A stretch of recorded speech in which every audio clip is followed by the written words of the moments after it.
Bom, acho que eu nem preciso dizer que o título é bait, porque na cadeia que esse desenho é superestimado, ele é simplesmente tudo que dizem e ponto. Espetacular Homem-Aranha foi meu primeiro contato com Homem-Aranha, eu acho que eu não podia ter tido começo melhor, já que essa animação é uma das melhores, se não a melhor adaptação do personagem. Camarada, realmente você tem razão. Geralmente em post de rede social, na opinião geral das pessoas de qual versão do Homem-Aranha é a melhor, mas sempre essa versão tá no meio e não é poucas pessoas que acham isso, são muitas e muitas pessoas. E, cara, eu não tiro a razão delas. Até na minha opinião, essa versão tá na top 3 das adaptações do Homem-Aranha, junto com a do Tobey Maguire e a versão do PlayStation 4, lembrando que eu só joguei o primeiro jogo. Mas eu tenho que ser sincero que além dessa versão ser perfeita, outra coisa que ajuda mesmo a gostar tanto dela é por causa da nostalgia. Eu não lembro praticamente da primeira vez que eu tive contato com essa animação, e não foi a primeira vez que eu tive contato com o Homem-Aranha, mas eu lembro de eu ser um batutinha e quando eu voltava da escola esse desenho passava em um canal aleatório, e o episódio mais memorável pra mim nessa época era do episódio do Lagarto. Sim, e o que é isso aí, velho? Invadindo aí o vídeo dos outros. Ah, sim, não é como se você tivesse feito nada parecido, né? Você literalmente invadiu meu vídeo de FNAF. Olha, primeiramente isso aí é um detalhe completamente irrelevante, tá certo? Ah, sim, é claro que é. Enfim, hoje, eu e meu convidado que se autoconvidou, vamos mostrar pra vocês como o espetacular Homem-Aranha é espetacular.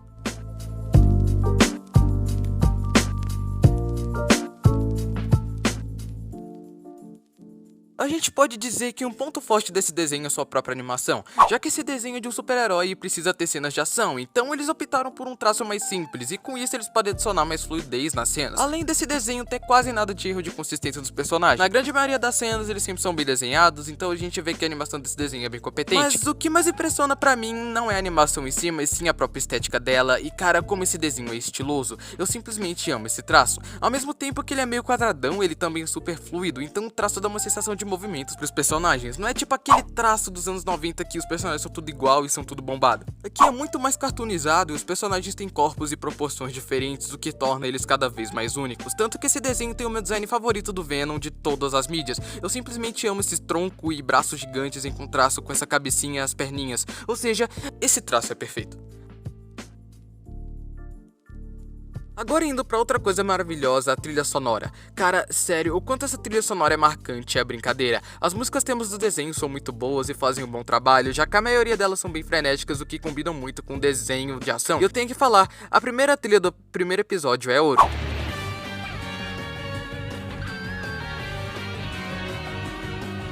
Também tem outras trilhas bem originais e boas desse desenho, fazendo com que ele realmente seja como o pessoal diz. E é claro que eu não poderia falar de trilha sonora sem citar a abertura que, nossa, é uma das melhores aberturas que eu já vi no desenho.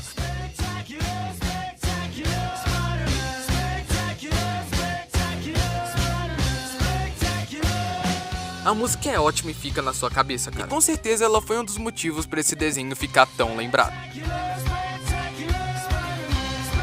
Distribuição Sony Pictures Entertainment. Realmente aí não tem como, cara. Eu acho um crime ter o botão de pular pra essa abertura, porque ela é simplesmente só muito boa. E assim, eu não sou exatamente fã das IAs, mas uma coisa aí que eu pensei que eu nunca veria na minha vida, e só é possível por causa delas, é a porra do Dio cantando essa abertura.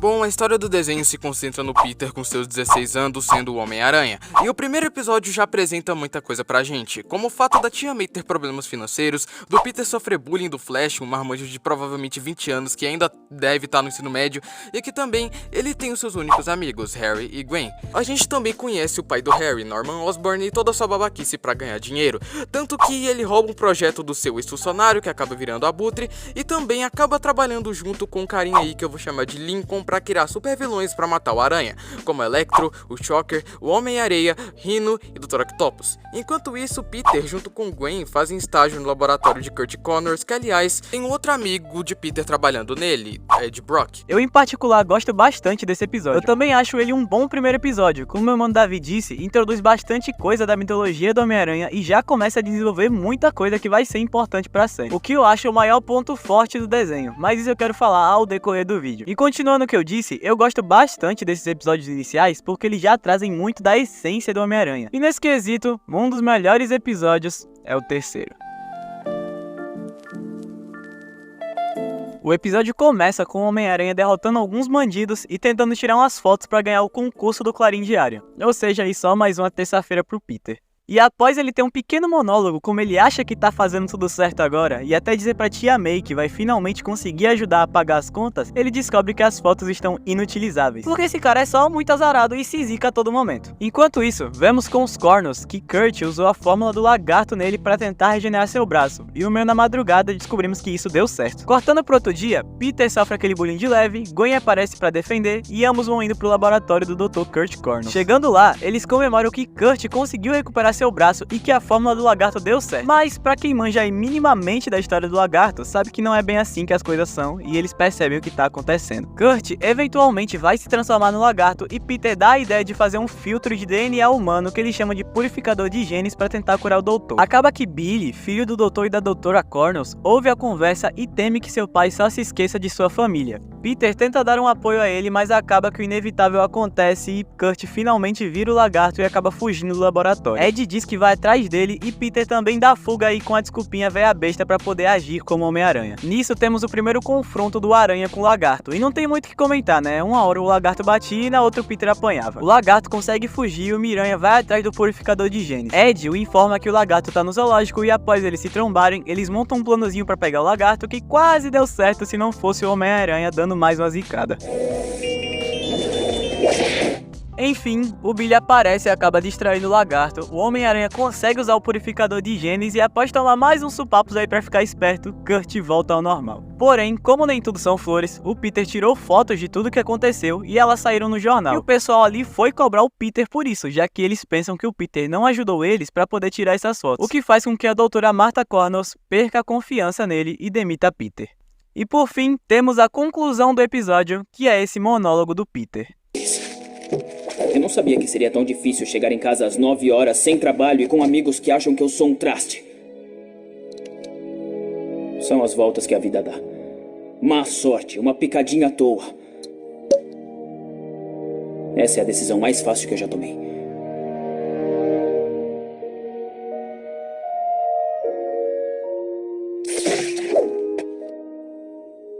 Só que eu o salvei.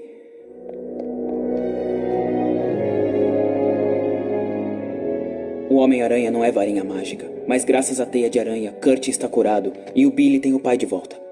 E daí se ninguém me achar um herói?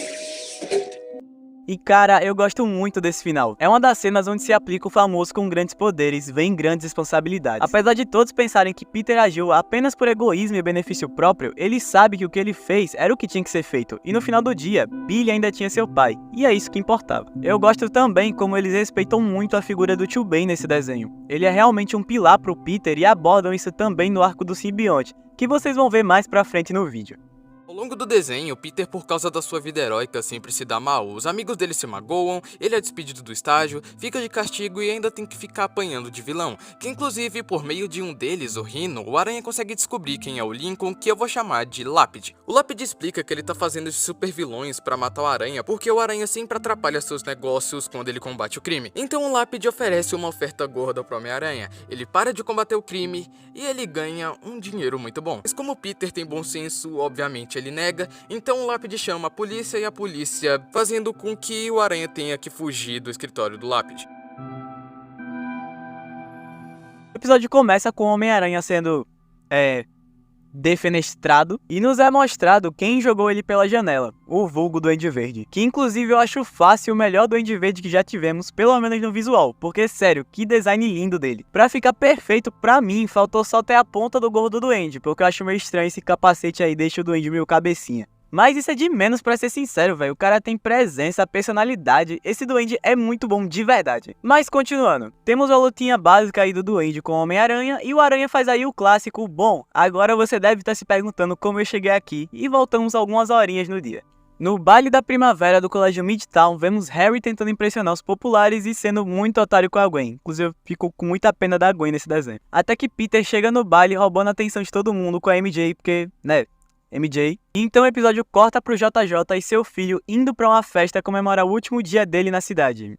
Ou melhor, no planeta. Já que John vai pra uma expedição espacial no dia seguinte. Voltando pro baile, descobrimos que Gwen ficou chateada com Peter porque ele tinha dito que nem pro baile ele ia, e aparece com outra garota aí estranha, o que faz com que Ed também fique meio puto aí com Parker. Depois do Flash cobrar o Peter da aposta, meio que geral vai dançar, só não Harry e a Glory. E no meio tempo que Harry vai pegar um ponche, a Glory só se reconcilia aí com o ex dela e Harry só tem um surto aí. Após isso, vemos o Duende pegando alguns capangas e invadindo a festa do Lápide, o vulgo rei do crime também. O Duende bate um papo aí com o Lápide sobre como ele vai desmascarar o rei do crime, enquanto isso o JJ pede ajuda. Um duende o quê? Verde, duende verde. Não, sem repórter. Eu mesmo vou cobrir a reportagem e poupar gastos. Mas chame Parker. É o tipo de coisa que ele está acostumado. E talvez chame a polícia. Na moralzinha mesmo, velho. Esse talvez chame a polícia me pega demais, velho. Peter vaza do baile pra poder lidar com o duende. E depois dele bater um papo com o Lápide também, começa a luta. Aqui não tem mistério, né? Como sempre aí, uma hora o Duende batia e na outra o Aranha apanhava. Uma das coisas que me fazem gostar tanto desse Duende são as interações dele com o Aranha. Porque, na moral, as tiradas são muito boas. Ah, mas que bom humor. Ainda tem que melhorar sua pontaria. Prática leva à perfeição. É isso aí, vai repetindo isso pra si mesmo. Mas enfim, como esse cara é só muito azarado, apesar dele ter conseguido pegar o Duende, o mesmo revela que tem uma bomba no salão de festa e Peter tem que voltar lá pra resolver isso. Com a ajuda do filho do JJ, ele e Lápide acham uma bomba e conseguem evitar a destruição de Nova York. Lápide inclusive fala sobre como o Homem-Aranha perdeu a chance de fazer o que fez hoje, só que sendo pago. O Duende tinha escapado e vemos o Harry bebendo Globulina verde. Peter volta pro baile pensando que tinha estragado tudo de novo, mas pela primeira vez em um episódio, ele acaba tendo um final feliz. Eu gosto muito desse episódio porque, primeiro, Duende Verde. Ponto final. Mas uma coisa que me faz gostar bastante desse episódio é que ele desenvolve muitas coisas ao mesmo tempo. Desenvolve o lance com o Rei do Crime, querendo ou não desenvolve o lance do Venom também, já que Ed cada vez mais desgosta do Peter. Desenvolve o Harry, que é importante pro Duende e até por si só, já que o Harry tem um arco aí sobre o uso de drogas. Além de também a MJ no Midtown, enfim, eles realmente dão atenção nesses detalhes e conseguem entregar um roteiro bem fechadinho, sabe? Nada é à toa nesse desenho. Por exemplo, no primeiro episódio, Norman roubou a ideia do planador do Abutre pra poder fazer o planador do Duende Verde. O Lagarto acabou só existindo porque o Electro atinge a fórmula do Dr. Kurt Connors. O Rhino e o Homem-Areia são bandidos que o Homem-Aranha enfrenta desde o primeiro episódio. Tudo é tão bem planejado que chega a ser assustador, cara. Pra você ter noção, tem um casal de figurantes que meio que o Homem-Aranha junta na primeira temporada que simplesmente aparecem noivando na segunda, cara. E cara, é tudo tão orgânico, sabe? Tipo, sei lá, a Gata Negra não aparece em um episódio da segunda temporada porque ela tem que aparecer de novo, porque apareceu na primeira e tem que ter outro episódio com ela. Não, tá ligado? Não. Ela aparece porque seria até estranho ela não aparecer. Esse desenho tem personagens tão bons, tão bem construídos, com um roteiro que desenvolve eles muito bem. E que me fazem achar esse desenho, assim, realmente vivo, cara. Dá pra ver que o carinho investido nele foi muito grande e eu acho isso incrível. Depois dele enfrentar o Octopus e o Duende Verde que tava fazendo altas peripécias por aí, tipo roubar equipamentos, os derrotados vilões, especificamente criados pelo Osborn e o Lápide, formam um plano de se juntarem e buscarem vingança contra o Homem-Aranha, assim nascendo o Sexteto Sinistro. Em paralelo a isso, o Aranha fica com um traje preto que nada mais nada menos é o simbionte que grudou no traje do Aranha, dando mais força a ele. Junto disso, a Gata Negra, que inclusive tentou roubar um simbionte anteriormente, vai junto com o Peter a um iate, com inclusive o Peter derrotando o impostor que estava roubando lojas, e a Gata Negra saindo com o que ela queria. Depois disso, Peter enfrenta o Sexteto Sinistro 2 vezes, e na primeira vez o bichinho é humilhado, mas na segunda ele vence todos os membros e quase mata o Octopus, só que a polícia não deixa. No dia seguinte, além do Peter descobrir que o simbionte está controlando ele e não ao contrário, ele descobre só agora que a May tá no hospital. Eu não citei isso antes, mas enquanto a primeira batalha do Sexteto Sinistro rolava, a véia acabou não aguentando a pressão e ela teve um ataque cardíaco. Então no hospital ele encontra o Ed e o Ed tá puto com o Peter, porque ele acabou sendo demitido do laboratório do Connors porque o simbionte tinha sumido de lá. Eu também não mencionei isso, mas o simbionte estava inicialmente no laboratório do Connors. E Ed, vendo que o Peter aparentemente só tirou fotos e nem se esforçou pra chamar a polícia, fica com mais raiva ainda e vai cobrar ele no hospital. E cara, tudo vai de mal a pior, mas pelo menos a tia May tá bem. Mas as contas do hospital, nem tanto.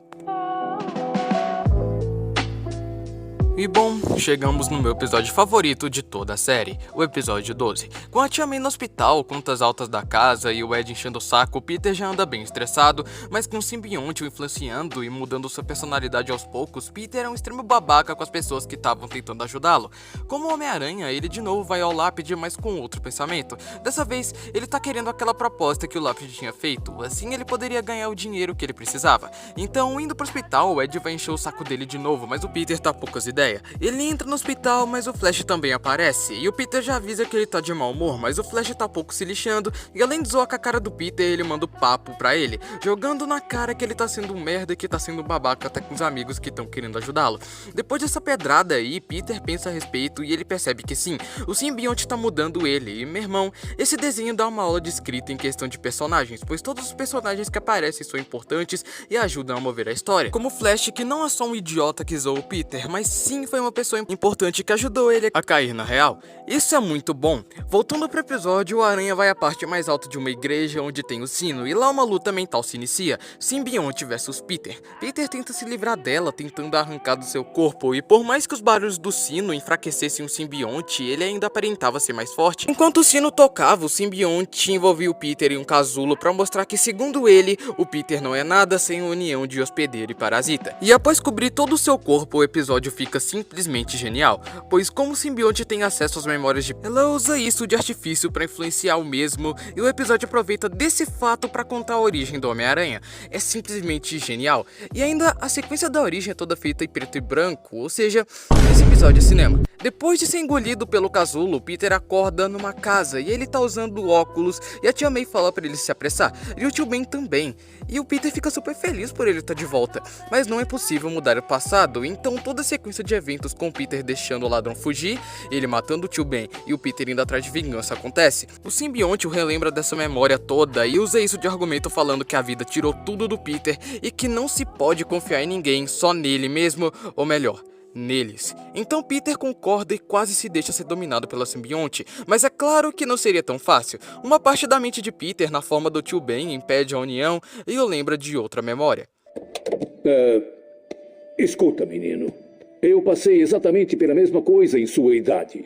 Não, exatamente não. A questão é que está mudando para o homem que você vai ser. E só porque sabe fazer alguma coisa não quer dizer que deve fazer. Com grande poder também tem que vir uma grande responsabilidade. Depois do Ben falar a frase mais memorável já vista em mídia de herói, a simbiose aparece de novo falando que essas palavras não mudaram nada e o tio Ben ainda foi tirado deles. Mas ele fala que ele só foi tirado do Peter e pra mostrar que o simbionte estava errado, ele revive novamente a vingança do Peter contra aquele assaltante. Não pode ser você. Não pode. Isso é uma prova pra você? Espere. Veja ele realizando sua vingança. Eu devia te matar. Tirar o que você tirou de Ben Parker.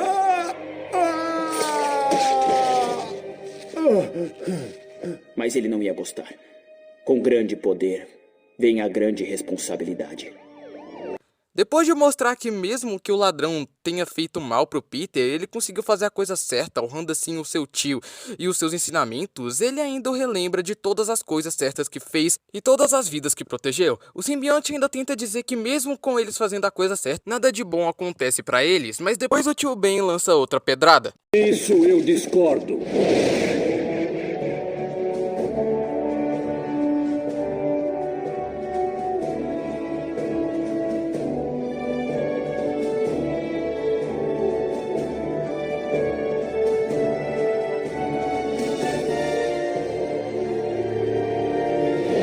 O tio Ben tá certo. Eu não tô sozinho nisso.